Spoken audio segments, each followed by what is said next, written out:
Integral and trigonometry are two most difficult topics in math. When you combine them, it is more difficult. Something like this. You want to find the integral of cos x dx. So what is the original function when you take differentiate? You have cos x. So it's quite easy for this question, right? You have the formula about this. The integral of cos x dx is mean sin x plus c. So this is the formula, and I think that it should not difficult to remember.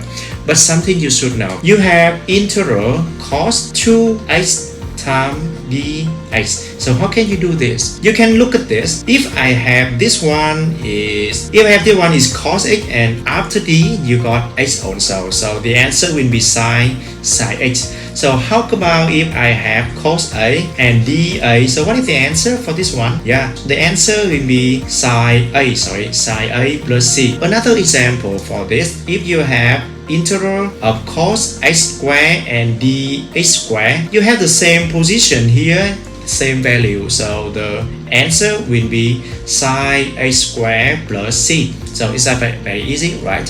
So one more time, you got cos xy and dxy, and of course when you have this one sin xy plus c. Now come back to my question, cos 2x dx. So what happened for this question? The main point for this question, I want to change dx become to d2x. If I have cos 2x times d2x, is that right for this answer? Sin 2x plus c. But the question only give me dx. Now how can I change dx become to d2x? Yeah, okay, that is a big problem. I want to change dx become to d2x. It's very easy, multiply by 2. I will take d2x here by multiply by 2, but I have to divide 2 for unchange this expression. Time with 2 in this position, I have to divide 2 in this position, or multiply 1.5. Yeah. So this one you will have